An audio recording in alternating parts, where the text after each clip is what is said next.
16 ম্যাচে 30 উইকেট, এবারের ডিপিএলের highest wicket টেকার আমাদের সাথে আছেন রাকিবুল জুনিয়র। কেমন লাগছে 30টা উইকেট? কম্পিটিশনটা আপনার সতীর্থের সাথেই ছিল, কম্পিটিশনটা সৈকতের সাথে ছিল। সৈকত আজকে 2টা উইকেট পেয়েছেন, আপনি উইকেট পাননি, আপনাকে ধরে ফেলেছেন সৈকত, এটা নিয়ে কি আফসোস আছে? না না, দেখেন কোনো আফসোস নেই। আমার মনে হয় টিমের মধ্যে এরকম একটা হেলদি কম্পিটিশন থাকলে খুব ভালো।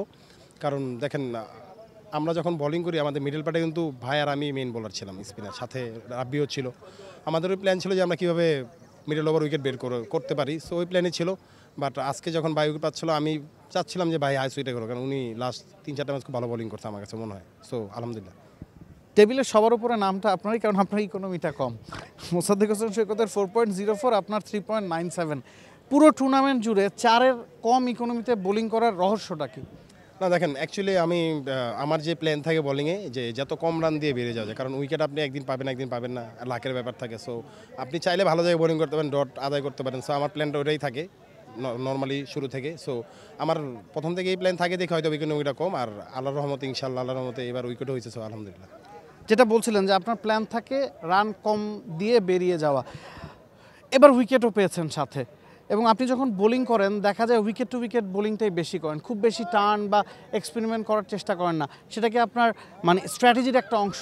হ্যাঁ, বলতে পারেন, কারণ আমি বিশ্বাস করি ভালো বল সব ব্যাটসম্যানের জন্য ভালো। এটা আমি যে কোনো ব্যাটসম্যানই করি না, কারণ আর আমি প্র্যাকটিসে যে প্রসেস ছিল আমার, আমি খুব বেশি স্কোর বোলিং করতাম, যেটা আমার খুব হেল্প করছে এবছর। ইভেন এনসিএলের সময় এটা আমার খুব হেল্প করছে, ডিপিএলের সময় হেল্প করছে আলহামদুলিল্লাহ। আর এই ধারণাটা নিয়ে আমি খেলি প্রতি ম্যাচই, যে উইকেট যা করবো উইকেটও করবো। সো ভালো কাজে দিছে। আজকের ম্যাচে উইকেট পাননি, এটা কি একটু আফসোসের কারণ কিনা যে অলিখিত এই ফাইনালে উইকেট পেলেন না, পুরো টুর্নামেন্ট পারফর্ম করেছেন? না দেখেন, যা হয়েছে আলহামদুলিল্লাহ। বাট আমি আমার প্রথম স্পেলে আমি খুবই আপসেট ছিলাম, কারণ আমি নতুন বলে এত বাজে বোলিং করি না। আজকে অনেকগুলো কাট শট খাইছি, ইভেন রাউন্ড লেগ সাইডও করছি। বাট পরের স্পেলটা আমি খুব ভালো বোলিং করছি আমার মনে হয়। উইকেট পাইনি, বাট আমি রান আটকে রাখছি, পেশাটা দিয়েছিলাম, এই জন্য ওপর পাশ থেকে উইকেট পড়ছে। সো আমি হ্যাপি। রাকিবুল জুনিয়র বলছিলেন যে কিছু শট তার এগেনস্টে আজকে খেলা হয়েছে, স্কোর কাট করা হয়েছে, তারপর আজকের ম্যাচের ইকোনমিও কিন্তু 4-এর কম ছিল। শেষ প্রশ্ন, আপনি গেল ম্যাচটাতে গাজী গ্রুপ ক্রিকেটার্সের এগেনস্টে বা গেল ম্যাচটাতে 47 ওভার স্পিন দিয়ে অ্যাটাক পরিচালনা করেছে, এটা কি আপনার জন্য হেল্প করেছে কিনা? যে এক সাইডের সাথে যখন দু প্রান্ত থেকে স্পিন অ্যাটাক হয়, এবং আমরা দেখেছি সৈকত বা রাব্বিরাও দেখা গেছে যে উইকেটের চেয়ে রান আটকে রাখার দিকে মনোযোগটা বেশি দেন, সেটা কি আপনাদের একজন আরেকজনকে কমপ্লিমেন্ট করেছে কিনা? হ্যাঁ, অবশ্যই। পুরো টুর্নামেন্ট জুড়েই আমাদের প্ল্যান ছিল, আমাদের pace bowler on and of ছিল। নাইজানা চলে গেল মাঝখান দিয়ে, তারপরে যারা ছিল রিপন, মৃত্যুঞ্জয়, ওরা চেষ্টা করছে ওদের জায়গাতে, কিন্তু আমরা যেন আমাদের মেন স্ট্রেন্থ ছিল স্পিন। সো আমি মুসাভাই, রাব্বি, ইভেন অহিন, আমরা জানি আমরা সবাই কোয়ালিটি বলার।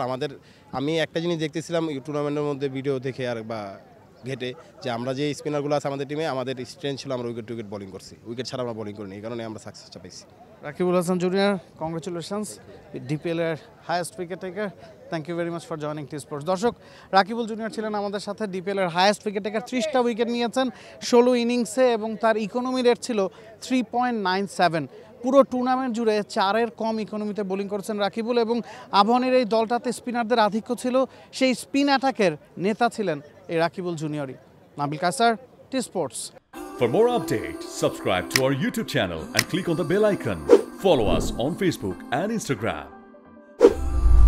Download T Sports app to enjoy exciting games and highlights. Visit tsports.com.